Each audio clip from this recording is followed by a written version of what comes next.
There's a scene that shows up in almost every Korean drama. Two people standing close enough to touch. Something has just been said, or worse, something hasn't. And instead of a kiss, instead of a confession, there's just stillness. A held breath. A door closing quietly instead of slamming. Western television would call that a missed opportunity. Korean drama calls it the entire point. And millions of people who have never set foot in Seoul, who don't speak a word of Korean, feel something in that pause. Something they can't always name. Something that keeps them awake at 1 a.m, telling themselves, just one more episode, and meaning it less and less each time they say it. Today, we're naming it. Not just what makes these shows addictive, but what that addiction is quietly telling you about yourself. Modern life is engineered around instant gratification. A text gets answered in seconds, or it feels like a crisis. A video platform plays the next clip before you've even decided you want to watch it. Every app on your phone is built by people whose entire job is to shorten the distance between wanting something and having it. We are, whether we admit it or not, losing our tolerance for waiting. Korean drama does the opposite, on purpose. 16 episodes, slow burn tension stretched across weeks.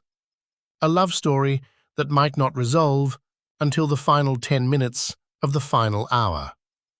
By any modern content logic, that structure should fail. It should lose viewers by episode 3. Instead, it does the reverse. It pulls people in tighter with every hour that passes. Psychologists have studied this pattern under different names, but the core idea is the same. Our minds don't relax when we get what we want immediately. They relax when we've earned it. This is sometimes called the tension of unresolved desire, the psychological state of wanting something you cannot yet have, and finding that state, uncomfortable as it is, strangely magnetic. Think about the last relationship, goal, or achievement that meant the most to you. Chances are it wasn't the one that came easily. It was the one that made you wait, that made you sit with uncertainty, that forced you to keep showing up without a guarantee. Korean drama recreates that exact emotional architecture episode after episode. It puts you in a state of wanting, and then, instead of resolving it in 10 minutes like most content would, it asks you to sit there, to breathe through it, to keep watching without demanding the payoff right now.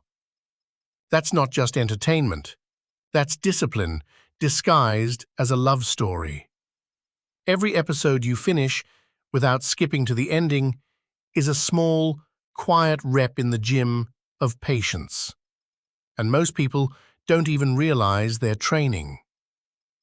Watch closely, and you'll notice something else, something deeper than plot structure. The characters people fall in love with in these shows are almost never the loud ones.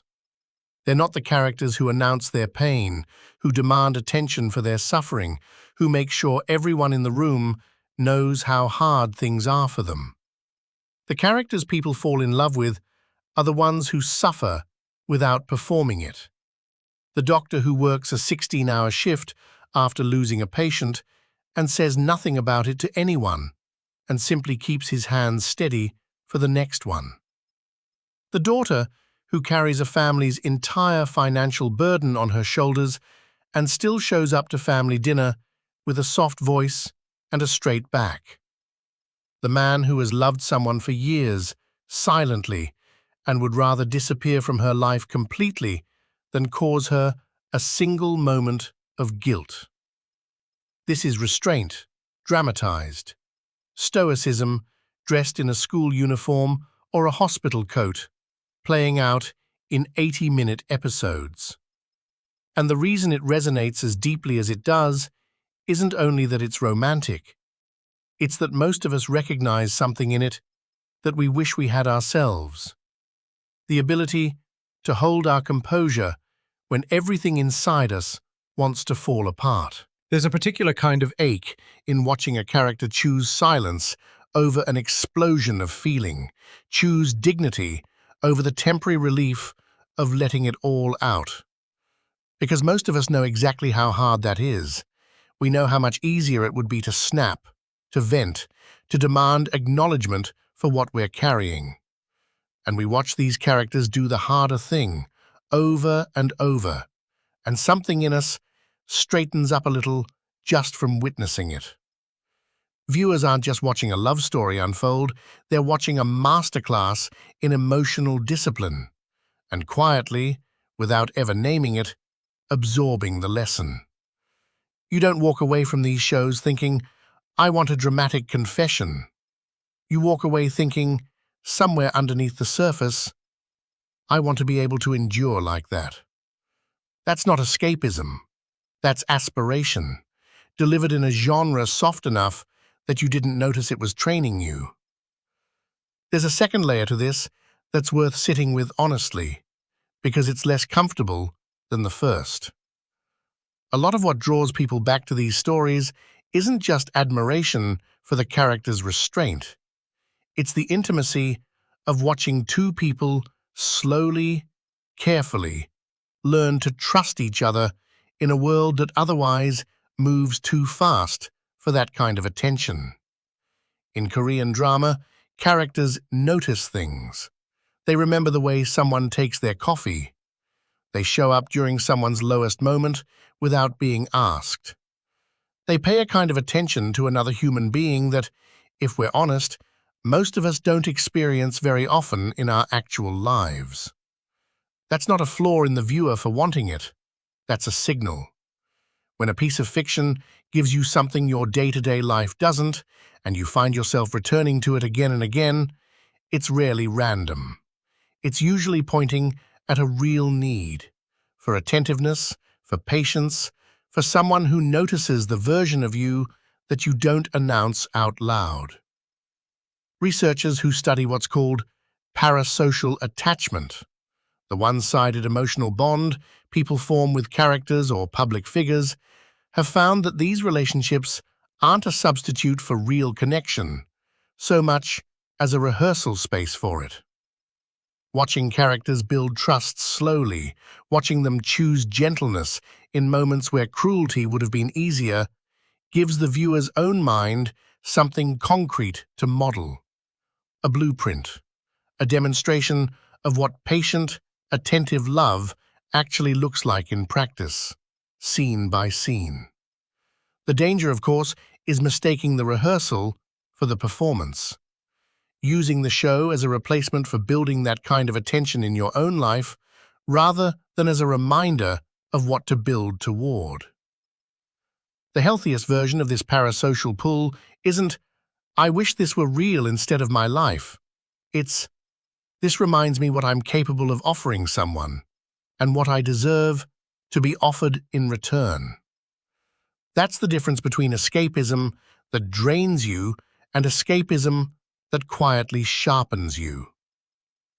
Here's the part that's harder to sit with, and the part most people skip past because it asks something of them.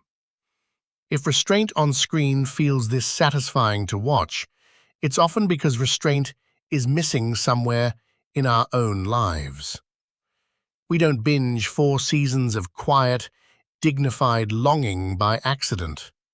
We do it because some part of us is starving for a version of ourselves that could hold back when it mattered, that could endure hardship with grace instead of noise, that could love or work or grieve without needing the whole room to witness how hard it was. Ask yourself honestly, the moments that made you cry watching a Korean drama, were they really about the characters? Or were they about a version of restraint, of patience, of quiet strength that you recognized as something you're still building in yourself? Escapism isn't always a weakness. It gets treated that way, dismissively, as if enjoying a story is the same as running from your life. But sometimes a story is a mirror, held up at exactly the right angle, not showing you who you are, but showing you who you're capable of becoming if you practiced what you admire instead of just watching it happen to someone else. The character who holds their composure through 16 episodes of hardship isn't just a character. They're a rehearsal of your own better instincts. And every time you finish an episode moved and then close the app and go back to reacting the same way you always have, that's the gap between admiration and discipline. That's the space where the real work actually lives. So what does it actually look like to take this off the screen and into your life? It starts small. The next time you feel the urge to react immediately, to send the text before you've cooled down, to explain yourself before anyone's even asked, to fill a silence because it feels unbearable. Pause. Not because suppressing feeling is virtuous on its own, but because that pause is where discipline actually lives. It's the same pause the drama keeps putting in front of you, episode after episode, quietly training your nervous system to tolerate it. It looks like carrying something hard without needing everyone around you to know how hard it is. Not hiding pain out of shame, but holding it with a kind of quiet dignity. Doing the work anyway, showing up anyway, being gentle with the people around you anyway, even while something underneath is aching. And it looks like paying the kind of attention to the people in your life that you find so moving on screen. Noticing the small things, showing up without being asked, choosing patience with someone even when urgency would be easier. None of that is as cinematic as a slow-motion rain scene or a hand grabbed just before someone walks away forever. But it's the same discipline, practiced in a life that doesn't come with a script. So the next time an episode ends on a silence instead of a kiss, don't just feel the ache of it. Notice what you're being taught. Delay builds discipline. Restraint is a kind of strength, not a suppression of it. And the stories we return to again and again usually aren't teaching us to escape our lives. They're showing us the version of ourselves we haven't built yet. The pause between two people who love each other isn't empty. It's where the real story happens. In the show, and maybe, if you let it be, in you too.